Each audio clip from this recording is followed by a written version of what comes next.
요즘에 검찰이 힘겨워 보이는 측면이 있어요. 근데 이게 이제 우리들 같은 보통 사람들의 생각은 뭐 사법부에도 적폐가 있다 뭐 이런 식으로 이야기도 하지만 없을 수도 없다고 생각해요. 거기 오랜 시간 동안 기득권이었던 분들이. 그런데 그 중에서도 이제 코어라고 할 수 있는 사람이 저는 아직까지는 가장 최근에 적폐 세력의 민정수석이었던 우병우일 거라고 보는 거죠. 이제 그 인맥은 그러니까 이명박까지 포함되는 인맥일 거라고 생각합니다. 사법부든 뭐 검찰이든 간에. 최근에 이제 우병우를 구속하지 못하고 계속 이제 구속영장이 발부 안 되는 것마저도 뭐 그런 느낌을 좀 갖는 부분이 있었고 최근에 우병우 차를 타려고 하는데 압수수색하는 것이 보셨나요? 네, 봤죠. 근데 그 핸드폰 하나를 압수한다 그래서 뭔가 결정적인 증거를 잡을 수 있을까요? 근데 그 핸드폰 하나에 무방비 상태에서 뺏긴 핸드폰이기 때문에 저는 많은 단서가 있을 것 같고요. 그 다음에 우병우 차도 압수수색했습니다. 그러니까 그 우병우 차 안에도 그 사람의 특성상 뭔가가 있을 것 같아요. 그리고 이게 불씨라는 게 중요해요. 불씨. 네, 불씨에 그 수색영장을 발부받아서 압수수색한 거. 이게 가장 중요하고요. 우리가 한때 그 기억나세요? 김기춘이 들어가야 국정농단이 끝난다.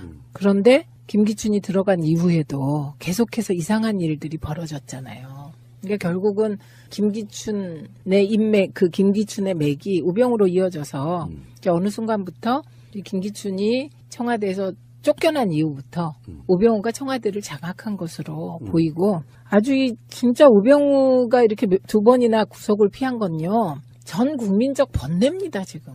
그렇죠. 네, 전 국민이 우병우라는 이름만 들어도 이 채기가 있는 거예요, 지금.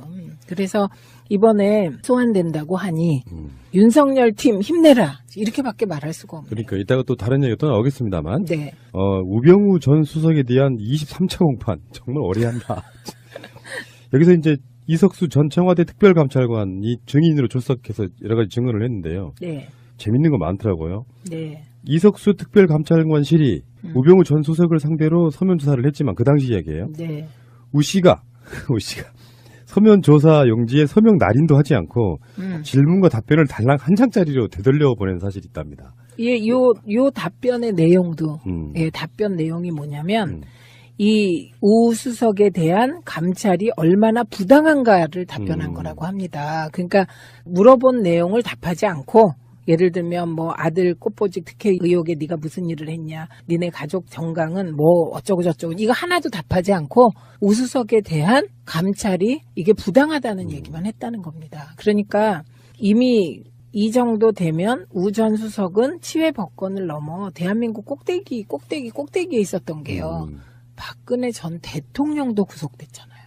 그러니까. 그런데 우병우는 구속이 안 되잖아요. 두 번째. 그러니까 민정수석실의 비서관이에요. 윤장석 비서관이 우 전 수석의 변호인처럼 행동했다는 증언도 나왔는데 네. 우병우의 대리인 같은 걸로 마크맨 일종의 네. 이제 특별감찰실의 감찰들을 막아내는 역할로 윤장석이라는 비서관이 굉장히 뭐랄까 좀 거만하고 뭐 그랬었나 봐요. 그거는 뭐 원래 그런 거 아니에요? 같이 일하는 그 윗분을 쫓아가는 거 아닌가? 그래갖고 저는 진짜 그 영화에 나오는 거만한 검찰의 표정, 눈빛, 태도, 걸음걸이 하나가 다 우병우 전 수석에 딱 맞아 떨어지더라고요. 그러니까 우병우와 일한 윤장석 민정비서관도 비슷한 패턴을 가지지 않았을까 싶어요.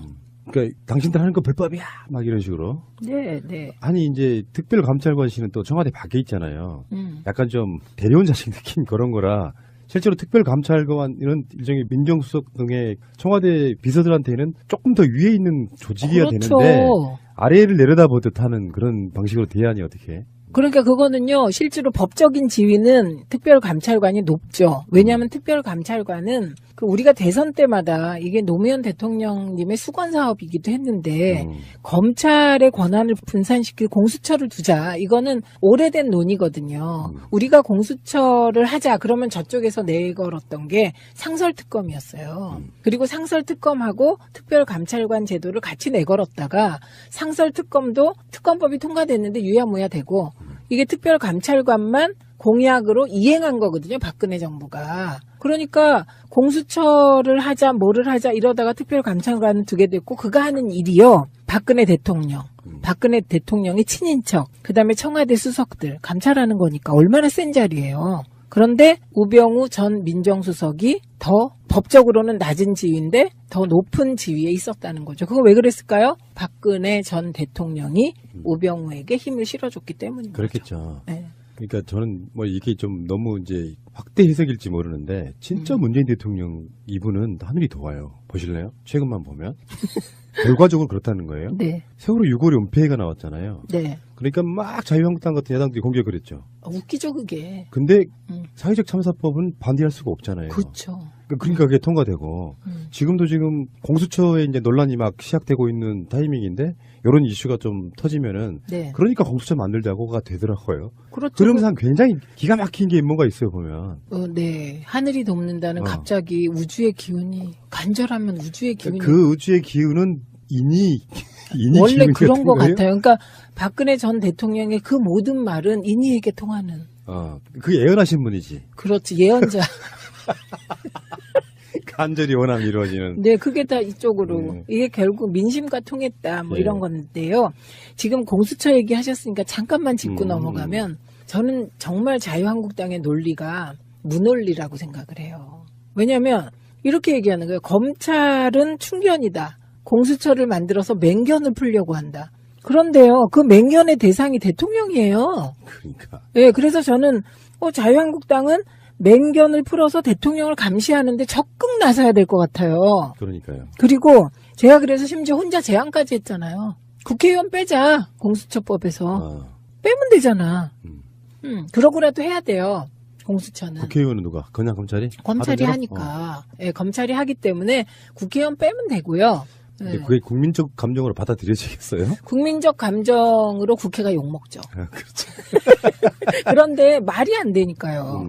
지금 검찰은 충견이라 싫고 뭐는 몰아서 싫고 뭐는 몰아서 싫고 그리고는 특검법 발의하잖아요. 에이씨.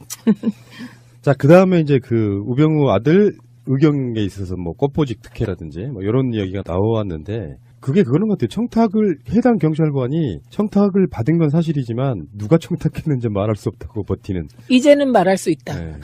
다시 조사하면 될 텐데. 그렇죠. 그러니까 이게 저는 지금 하고 싶은 게 이제 말하십시오. 괜찮습니다. 근데 어떻게 보면요, 김영한 수석이라든지 이석수 특별감찰관이라든지 이런 분들은 그래도 자기 역할을 하려다가 이제 결국엔 그 자리도 물러나는 것 같은 그런 느낌이잖아요. 그 이석수 감찰관은요. 조홍천 의원이 잘하는 형이라고 부르더라고요. 형 이렇게. 근데 보수는 맞는데 진짜 보수래요. 아무리 봐도 말이 안 되는 거지. 그렇죠. 네. 박근혜에 임명됐지만. 네. 그래서 사실 이런 거잖아요. 저는 문재인 대통령도 이제 당연히 그러실 분이지만 기후에 드리는 말씀이 있다면 이런 식의 역할을 할 만한 사람이 직언을 해야 정권이 안 무너진다는 예를 보여주는 거잖아요. 만약에 박근혜가 이석수에게 힘을 실어줬다면 이 정권 아직 유지되고 있을걸요? 그렇죠. 네. 네. 큰일 날 뻔했어요. 네, 그러니까요. 그런 말씀을 하실 수가. 자, 다음에 서울중앙지검 국가정보원 수사팀 입장문을 하나 냈는데 여기에 입장문에 보면은 정치보복 아니다. 한국 현대사의 공작 정치의 종지부를 찍으려는 것이다. 이거는 워딩이 굉장히 센데요. 그러니까요. 이게요, 이 워딩을 딱 보고 제가 윤석열 같다. 그렇지 않아요? 리틀 윤석열이네요. 이 박찬호 2차장? 그죠. 그게 말이 꼭 그 윤석열 지검장이 국감에 나와서 답변하는 거 보셨어요? 말이 길지가 않아요. 그렇지. 단순 명령 화끈하죠. 네, 그냥. 그리고 원래 검사는 좀 그래야 될 것 같아요. 그런데 저는 요거를 보면서 야, 검찰이 기한 죽고 열심히 하는구나. 그래서 우선 되게 기분이 좋았습니다. 그다음에 오늘 또 하나, 오늘 그 속보 뜬 거 보셨죠? 예, 속보에 보면 김태효 전 비서관. 압수수색한 거? 예, 압수수색 했습니다. 이 김태효 전 비서관이 김관진과 이명박을 잇는 징검다리입니다. 진짜 중요한 인물이에요. 네, 그런데 지금 김태효 전 비서관에 대한 수사가 불가능하지 않겠냐. 김관진이 석방되면서 이런 얘기가 나왔거든요. 그런데 검찰이 꿋꿋하게 김태효 전 비서관 사무실을 압수수색했다는 소식을 들으면서 검찰이 기죽지 않고 그냥 온마이 웨이 하는구나. 그래서 진짜 격려를 하고 싶은 마음이었고요. 근데 하나 약간 의심이 들긴 해. 뭐가요? 뭔지 아세요? 혹시 김태효 전 비서관에게도 사전에 오늘 압수수색 한다는 게 들어가지 않았을까? 지금 나오는 이야기로는 검찰에 있어서 우병우 라인은 다 이제 보직을 변경했다라고 이야기하는데 했는데 우병우, A 수사관. 우병우 라인이 아닌 누군가 있을지도 모른다. 아니 아직 남아 있다고. 그렇겠죠. 이번에 네. 드러난 것도 그 지금 현재 검찰 내 우병우에게 정보를 전달하는 소수지만 몇 명의 우병우 라인이 남아 있다. 그 중에 한 명은 검찰 간부다. 이렇게까지 지금 나왔거든요. 그래서 어려운 거죠. 네. 김태효 씨는 사실 김관진, 뭐 원세훈 이런 좀 거물급들 그 중간에 있는 이동관이나 네. 김태효 이런 사람들이 지금 미명박을 엮을 수 있는 고리인데 압수수색을 일단 했다는 것은 어느 정도 뭔가 물증이 있다는 뜻이잖아요. 어떤 단초는 있다는 뜻이잖아요. 이미 단초는 나왔죠. 왜냐하면 그 증언이나 증거가 김태효 전 비서관이 주재해서 사이버 댓글과 관련한 이런저런 행위를 했다는 게 나왔습니다. 그런데 그럼에도 불구하고 김관진, 그다음에 그 국방부 정책실장, 이게 다 이제 임관빈 실장까지 풀려나다 보니까 이게 김태효 전 비서관 수사도 못하는 거 아니야? 이런 얘기가 돌았다는 거죠. 김태효 씨가요. 그 천안함 사건 나고 나서 북한의 사람들 만나가지고 당신들이 했다고 해달라면서 동풍투거된 그런 인물이에요. 그러니까 이명박이 굉장히 상당히 많이 오염시켜 놓은 인물이에요. 이 인물이 인간적으로 어떤 양심선언 비슷한 거 하면 이명박에는 바로 들어갈 수 있습니다. 김태효. 그러니까 이게 그 어떤 불법성이나 비리 같은 건요. 많은 사람과 공유를 못하니까 핵심 인물, 어떤 자기가 뭔가 좀 가려야 되는 사안에 대해서는 그 인물을 시키게 돼 있거든요. 실행범이라고 그럴까?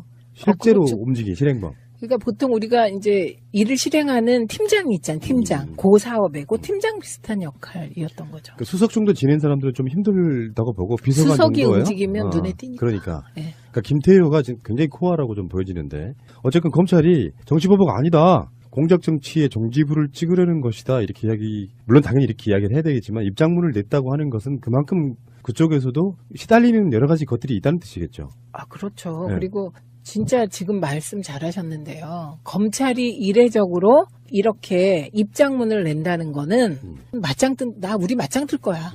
이겁니다, 공개적으로. 이게 입장문을 안 내고 조용히 수사할 수 있는 풍토가 지금 안 되고 있다는 거잖아요. 특히 이제 최경환의 이제 방탄특검 의원님이 그 용어를 만드셨더라고요. 네, 제가 최초로 만들었습니다. 그게 이제 방탄특검 일반 명사가 됐어요. 네, 제가 어떻게 얘기했냐면요. 살다 방탄 국회는 봤어도 방탄특검법은 처음 들어본다. 제가 그렇게 얘기하고 그 다음날 아침에 추미애 대표가 최고위에서 그 말을 똑같이 하셨더라고요. 그래서 저작권은 최민희에게. 자, 이 말씀을 쓰실 분들은요. 5원씩만. 한 번에 5원씩이에요. 그런데요. 이거는 쭉 이 내용을 새날에서 녹음으로 남겨놓을 필요가 있어요. 한번 읽어보세요. 수사팀은 현재 서울중앙지검에서 진행 중인 국정원과 군의 선거 개입 및 정치 관여 수사는 국민 기본권을 침해하고 헌법의 원칙을 훼손한 중대한 범죄를 수사하는 것이라며 한국 현대 정치사에 어두운 그림자를 들이운 정보 공작 정치와 군의 정치 개입에 종지부를 찍고자 하는 것이라고 말했다. 정보 공작 정치의 종식과 군의 정치 개입 근절은 정치적 입장을 불문하고 국민 모두가 공감하는 과제라며 우리의 역사적 경험에 비춰 특히 군 정치 개입은 훨씬 중대하고 가벌성이 높은 범행이라고 강조했다. 이러한 국기문란 중대 범죄에 대한 수사를 법에 따라 진행하는 것일 뿐 결코 정치적 사건에 대한 편향적 수사를 하는 게 아니다. 예, 이렇게 이야기를 해서 사실 이런 것도 있잖아요. 내의도성만 놓고 보면 검찰은 공수처에 의해서 수수당하지 않을 필요성 그런 측면도 있어서 뭔가 훨씬 더 선명하게 나가려고 하는 것 같긴 해요. 당연히요. 그래서 중요한 건요. 권력기관끼리 싸우게 해야 돼. 그러니까요. 경쟁하고요. 네. 힘없는 사람들은 도와줘야 되고. 맞습니다. 네. 자, 방탄특검 용어의 창시자 최민희 의원과 함께하고 있습니다. 자, 알겠습니다. 이름만 들어도 이 채기가 있는 거예요, 지금. 그래서 이번에 소환된다고 하니 윤석열 팀 힘내라. 이렇게밖에 말할 수가 없네요. 그러니까 이따가 또 다른 얘기가 또 나오겠습니다만 네. 우병우 전 수석에 대한 23차 공판 정말 어리한다.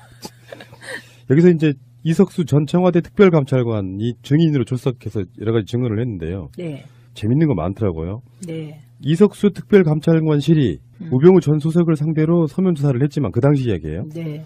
우 씨가 서면 조사 용지에 서명 날인도 하지 않고 질문과 답변을 달랑 한 장짜리로 되돌려 보낸 사실이 있답니다. 예, 요 답변의 내용도, 예, 답변 내용이 뭐냐면, 이 우 수석에 대한 감찰이 얼마나 부당한가를 답변한 음. 거라고 합니다. 그러니까 물어본 요즘에 검찰이 힘겨워 보이는 측면이 있어요. 근데 이게 이제 우리들 같은 보통 사람들의 생각은 뭐 사법부에도 적폐가 있다, 뭐 이런 식으로 이야기도 하지만 없을 수도 없다고 생각해요. 거기 오랜 시간 동안 기득권이었던 분들이. 그런데 그 중에서도 이제 코어라고 할 수 있는 사람이 저는 아직까지는 가장 최근에 적폐 세력의 민정수석이었던 우병우일 거라고 보는 거죠. 이제 그 인맥은 그러니까 이명박까지 포함되는 인맥일 거라고 생각합니다. 사법부든 뭐 검찰이든 간에. 최근에 이제 우병우를 구속하지 못하고 계속 이제 구속영장이 발부 안 되는 것마저도 뭐 그런 느낌을 좀 갖는 부분이 있었고, 최근에 우병우 차를 타려고 하는데 압수수색하는 것이 보셨나요? 네, 봤죠. 근데 그 핸드폰 하나를 압수한다 그래서 뭔가 결정적인 증거를 잡을 수 있을까요? 근데 그 핸드폰 하나에 무방비 상태에서 뺏긴 핸드폰이기 때문에 저는 많은 같이 일하는 그 윗분을 쫓아가는 거 아닌가? 그래갖고 저는 진짜 그 영화에 나오는 거만한 검찰의 표정, 눈빛, 태도, 걸음걸이 하나가 다 우병우 전 수석에 딱 맞아 떨어지더라고요. 그러니까 우병우와 일한 윤장석 민정비서관도 비슷한 패턴을 가지지 않았을까 싶어요. 그러니까 당신들 하는 거 불법이야 막 이런 식으로. 네, 네. 아니 이제 특별감찰관실은 또 청와대 밖에 있잖아요. 약간 좀 데려온자식 느낌 그런 거라 실제로 특별감찰관 이런 일종의 민정수석 등의 청와대 비서들한테는 조금 더 위에 있는 조직이어야 그렇죠. 되는데 아래를 내려다보듯 하는 그런 방식으로 대하니 어떻게? 그러니까 그거는요, 실제로 법적인 지위는 특별감찰관이 높죠. 왜냐하면 특별감찰관은 그 우리가 대선 때마다 이게 노무현 대통령님 단서가 있을 것 같고요. 그 다음에 우병우 차도 압수수색했습니다. 그러니까 그 우병우 차 안에도 그 사람의 특성상 뭔가가 있을 것 같아요. 그리고 이게 불씨라는 게 중요해요. 불씨. 네, 불씨에 그 수색영장을 발부받아서 압수수색한 거. 이게 가장 중요하고요. 우리가 한때 그 기억나세요?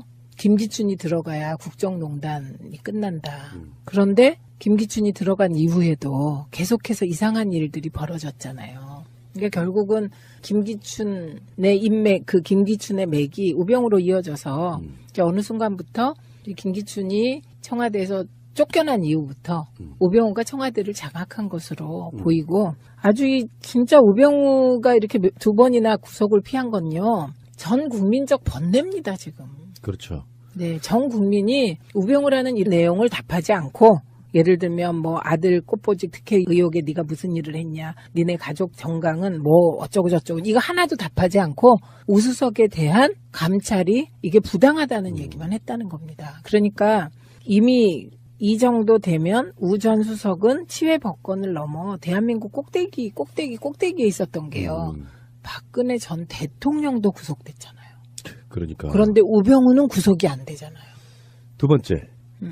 그러니까 민정수석실의 비서관이에요. 윤장석 비서관이 우 전 수석의 변호인처럼 행동했다는 증언도 나왔는데 네. 우병우의 대리인 같은 걸로 마크맨 일종의 네. 이제 특별감찰실의 감찰들을 막아내는 역할로 윤장석이라는 비서관이 굉장히 뭐랄까 좀 거만하고 뭐 그랬었나 봐요. 그거는 뭐 원래 그런 거 아니에요?